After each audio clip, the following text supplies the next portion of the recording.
Boa tarde a todos e a todos. Queria agradecer o convite do Sindicato dos Trabalhadores em Processamento de Dados e Tecnologia de Informação do Estado, que agora passa a ser nacional. Uma honra muito grande com a Federação.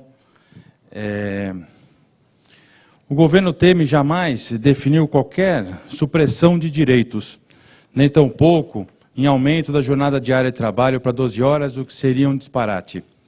O governo não irá propor o aumento da jornada de 44 horas semanais. O governo não irá propor o aumento da jornada diária de 8 horas de trabalho como padrão nas relações de trabalho. A orientação do presidente Temer é clara, é de preservar direitos, pois o direito não se revoga, se aprimora. Assim, todos os direitos sagrados dos trabalhadores, constantes no artigo 7º da Constituição Federal, serão não apenas preservados, serão aprimorados. Não haverá suspensão do 13º salário, do Fundo de Garantia por Tempo de Serviço, das férias e do repouso semanal remunerado. Muito menos do aviso prévio indenizado ou ainda do Vale Transporte ou do Vale Refeição. Quem suprimiu o maior dos direitos do trabalhador, que é o direito ao emprego, foi o governo passado, que, segundo os dados da RAIS de 2015, divulgados há um mês, produziu a maior taxa de desemprego dos últimos 31 anos. Foram 1,5 milhão de empregados formais fechados em 2015.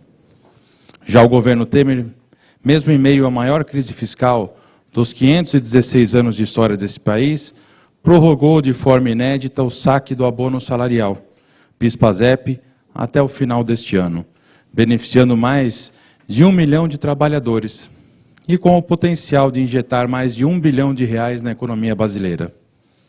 O governo Temer é um governo preocupado com o trabalhador.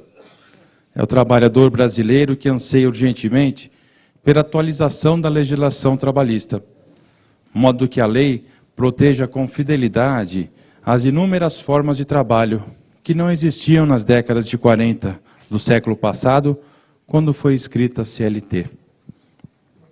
A preocupação central do governo, repito, consiste em assegurar direitos e modernizar a legislação trabalhista. O trabalhador brasileiro merece uma legislação protetiva, moderna e ágil, que consolide direitos e reflita a realidade das relações de trabalho da contemporaneidade. O trabalhador brasileiro deseja ver as situações de fato que vivencia no dia a dia do seu labor devidamente protegidas por lei. Não é mais possível que neste século XXI continuemos nos debatendo com ideias datadas da primeira metade do século XX. Será que nada mudou? Não será o momento de repensarmos a legislação trabalhista com vistas a uma modernização?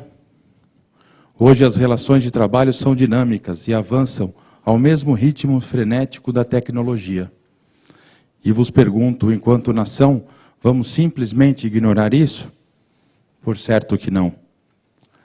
A nossa legislação trabalhista data do início do século XX, do final da sua primeira metade, quando foi promulgada a consolidação das leis do trabalho.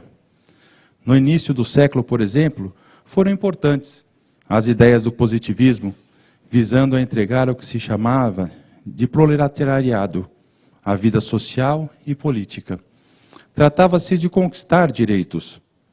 Vargas, responsável pela então nova legislação trabalhista, quando presidente, foi também influenciado pelas ideias do corporativismo, em voga na época, no caso, na legislação trabalhista fascista.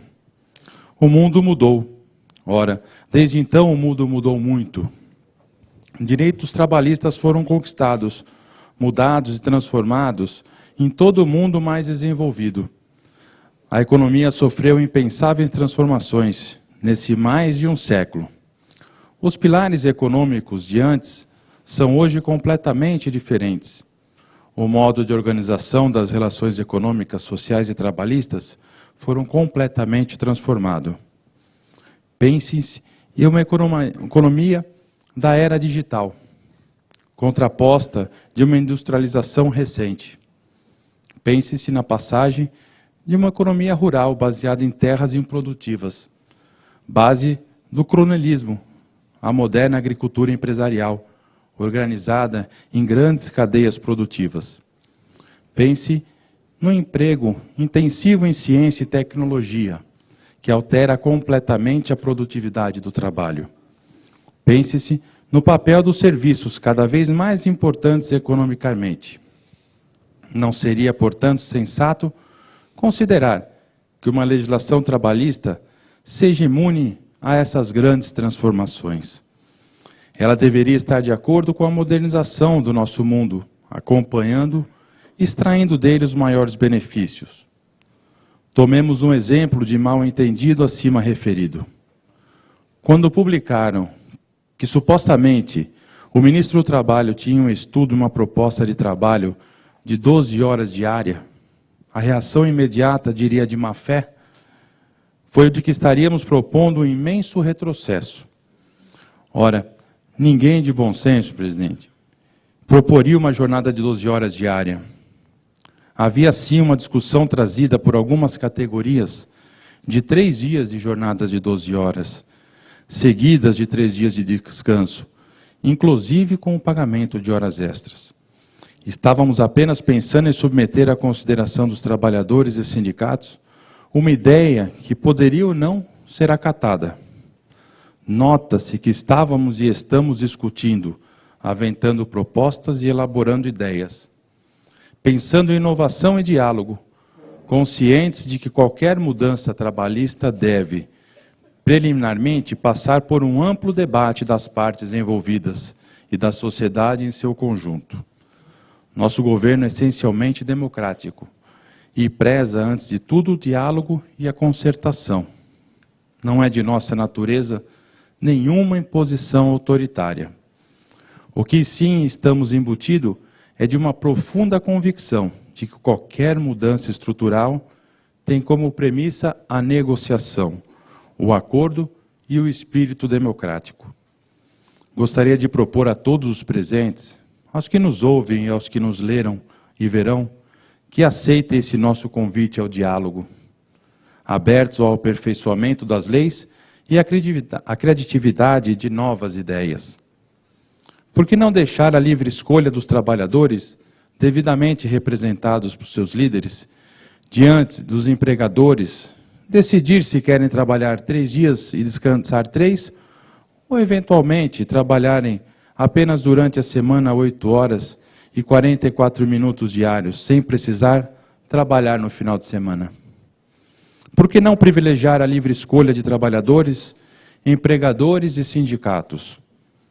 Não apenas os direitos seriam assegurados, mas também modernizados. Assim, repito, que o que fizermos recentemente e iremos continuar a fazer por onde andarmos é abrir um debate saudável, uma discussão em que o governo e os trabalhadores e os empregadores possam chegar a um clima de entendimento e de reconhecimento mútuo. Reitero aqui que estamos apenas em fase de estudos e de debates, pois a questão é complexa e precisa ter a ampla participação de todos os setores envolvidos. Dada tal complexidade, eu considero como muito positiva nossa decisão de governo em deixar a modernização para o começo de 2017. Até mesmo porque o governo tem que centrar todas as suas forças no momento na resolução do maior de todos os problemas, o drama fiscal. Ou o Brasil resolve o maior déficit fiscal de seus mais de 500 anos de história, ou nenhuma outra medida terá utilidade. Afinal, de que adiantaria a modernização da lei trabalhista se a economia não voltar ao eixo e o quadro de recessão econômica permanecer, gerando até 15 milhões de desempregados? É uma questão de lógica. Primeiro, as primeiras coisas. Assim, acerta em cheio o presidente Temer quando decide centrar todos os esforços políticos do governo na resolução da crise fiscal, através da proposta da emenda constitucional que prevê o teto de gastos da máquina pública. Com essa medida, mostraremos ao mundo que o nosso país é um lugar seguro para o investimento, resultando em pesados investimentos no setor de infraestrutura brasileira, através da PPI, do Programa de Parceria e Investimentos, certamente o mais ousado plano de concessões públicas já projetados no Brasil. O governo transformará o Brasil em um grande canteiro de obras, não apenas resolvendo os gargalos de infraestrutura e de competitividade de nossa economia, como gerando milhões de empregos que igualmente farão a economia voltar a girar. E não existe direito trabalhista mais sagrado que o direito ao emprego. Assim como não existe política social mais efetiva do que a economia aquecida e geração de emprego e renda. E é justamente para esse momento de recuperação econômica que se avizinha que o Ministério do Trabalho, em parceria com as centrais sindicais e o setor produtivo, está pensando não apenas na modernização da legislação trabalhista, mas igualmente em grandes e inovadores projetos de qualificação de mão de obra. Vejam pela confiança na condução serena do nosso país. Desde já, os agentes econômicos mostram que estão mudando de humor. Os dados divulgados pela Confederação Nacional do Comércio demonstram que a intenção de consumo das famílias chegou a 72,1 pontos em setembro, o que representa uma alta de 4,1 em relação a agosto. E para a realização de tal tarefa, o governo oferece à sociedade brasileira 3 princípios para nortear os trabalhos e as discussões referentes à atualização da legislação trabalhista saber. Primeiro, segurança jurídica. Segundo, criação de oportunidades de ocupação com renda. E terceiro, consolidação dos direitos do trabalhador. Mas há de se perguntar, essa é a proposta de modernização da legislação trabalhista do governo? A proposta de atualização do governo será a proposta obtida do consenso dos atores do mundo do trabalho. Se convidamos os trabalhadores e empresários para construir algo em conjunto, como de antemão apresentar um prato feito? Seria um contrassenso. Assim, o que ofertamos à sociedade brasileira é um governo com vocação profundamente democrática e disposto a ouvir. Ouvir muito, mas muito mesmo. Um governo disposto a criar um ambiente de concertação e pacificação, para que, com calma, todos os envolvidos no mundo do trabalho sentem à mesa para conversarem e, com autonomia e discernimento, resolvam seus problemas e superem em conjunto as amarras do preconceito e do atraso. O norte está dado, o desafio está lançado. A segurança jurídica é a única nota distintiva entre a civilização e a barbárie. Entre o subdesenvolvimento crônico e o desenvolvimento econômico, o social perene. As relações de trabalho no Brasil devem ser cobertas pelo manto da segurança jurídica, consolidando e aperfeiçoando direitos e dando estabilidade e garantias ao investidor, modo de criar oportunidades de ocupação com renda. A insegurança reina se uma decisão livremente acordada e reconhecida pelas partes for subitamente quebrada por uma decisão baseada em outro entendimento legal. Para que negociar se não tivermos segurança de que nossa negociação será plenamente respeitada? O mundo livre é aquele baseado no respeito aos contratos, no diálogo entre as partes e nos acordos conquistados. Eis o nosso objetivo. De fato, a autonomia do trabalhador e o prestígio às entidades sindicais e às convenções coletivas devem dar a tônica desse processo. A liberdade de escolha é um princípio fundamental de estados modernos, de atribuir aos seus cidadãos o pleno exercício da razão e da liberdade. Nota-se, por último, que em julgados recentes, o Supremo Tribunal Federal tem endossado essa tese. O mundo encontra-se em franca mutação. Alguns países estão avançando, outros retrocedendo. Alguns criam novas leis, outros apegam-se a ideias ultrapassadas. Alguns inovam, outros continuam presos a práticas antigas. Quem não souber inovar e se transformar, corre o sério risco de ficar para trás nessa nova marcha da história. Por isso, aproveitando a ocasião deste encontro de tão alto nível, gostaria de convidar a todos para o diálogo, para o pensamento criativo e para a inovação. Nosso desafio consiste em fazer da nossa legislação trabalhista algo que expresse a modernização deste novo mundo. O país terá, então, muitas melhores condições de sair da crise na qual se encontra. Tenho a irradiável convicção de que percorreremos um belo caminho juntos. Obrigado. Muito bem.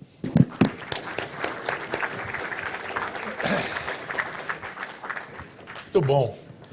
Eu quero dizer aos companheiros e às companheiras que as palavras do Eduardo Anastasia, que é nosso superintendente, refletem exatamente as palavras ditas pelo ministro do Trabalho, Ronaldo Nogueira, na reunião da Executiva Nacional da CSB, a Central dos Sindicatos Brasileiros. E lá também afirmamos a ele que não tem nada mais moderno no mundo do que proteger o trabalhador dos seus direitos. Não existe nada mais moderno do que isso. Não é possível você conviver com taxas de desemprego na ordem que nós temos. 12, 13 milhões de desempregados. Aí não há condição da sociedade sequer avançar para nenhum lado. Então, faço parte hoje, representando a CSB, dentro do Fórum do Setor Produtivo, para a gente estar discutindo a questão da leniência, os acordos de leniência, para resolvermos um problema grave, que é o problema efetivo de o que faz com essas empresas que foram envolvidas em todos esses processos de corrupção dentro do Brasil. Temos que achar uma saída, que o CPF dos dirigentes dessa empresa pague, sejam condenados, presos. Achamos que quem fez errado pague pelo seu erro. Mas o CNPJ, a expertise da empresa, os milhares de empregos que cada uma delas tem, nós temos que preservar. Então, estamos discutindo, e na próxima... para preservar a indústria brasileira. Perfeito. Na área de construção civil, principalmente, porque a ideia, se você penalizar matando tanto quanto os CPFs como os CNPJs, você virá somente com empresas transacionais para vir para dentro do Brasil, porque não tem outras empresas com expertise de construção civil ou de construção pesada. Então, discutir a leniência vai ser o primeiro passo. E saiba você, Anastasia, que a CSB levou ao conjunto lá do Ministério do Desenvolvimento e da Presidência da República, a inclusão do Ministério do Trabalho dentro do fórum, para que ele possa também, porque tudo tem a ver com emprego. Quer dizer, se a gente faz a resolução do acordo de leniência, em que as empresas assinam um acordo, penalizam os dirigentes que assim, ou expurgam os dirigentes que assim mal agiram dentro do Brasil, você continua gerando emprego. E emprego é com o Ministério do Trabalho, não é com nada disso. E assim vai ser também setor da exportação, assim da modernização. O senhor falou em modernização, falou de inovação, nas coisas. Aqui tem sindicatos de 12 ou 13 estados da área de tecnologia da informação. Então, ninguém mais do que nós para achar boas saídas alternativas para a solução dos diversos problemas. Mas sabemos também o seguinte, tem que ter um patamar mínimo. Esse patamar mínimo é aquele que garante. E para aqueles que não conhecem, a CLT, embora tenha 70 e poucos anos, é um dos instrumentos mais modernos que existe. E foi atualizado ao longo dos anos. E ela tem lá no seu artigo 464, que permite a liberdade de negociação. Artigo 464 da CLT. Liberdade de negociação para melhorar os direitos, para aprimorar as conquistas, não para suprimir direitos, nem reduzir conquistas. E com isso, ela junta mais 2 artigos, né, o 468, que proíbe e dá nulo de pleno direito todo e qualquer acordo ou contrato coletivo de trabalho lesivo à legislação.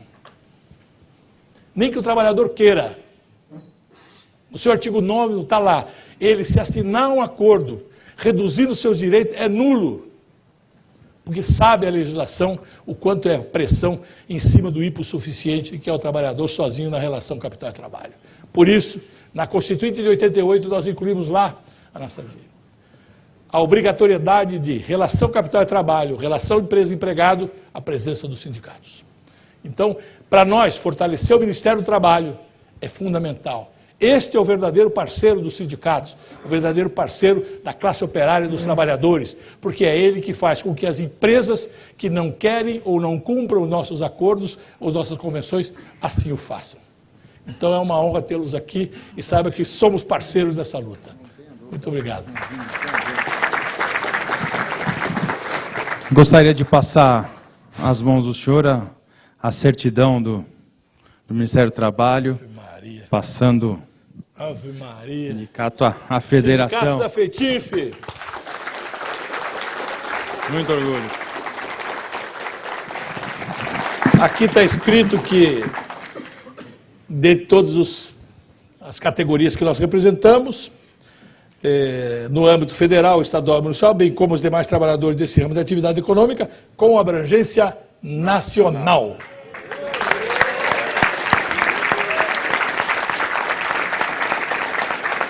Pouco antes de mudar o governo, por nós sermos apoiadores ou tendo conversado com o presidente interino, o antigo secretário de Relações do Trabalho Nacional, publicou uma portaria extinguindo a abrangência nacional da FETIF.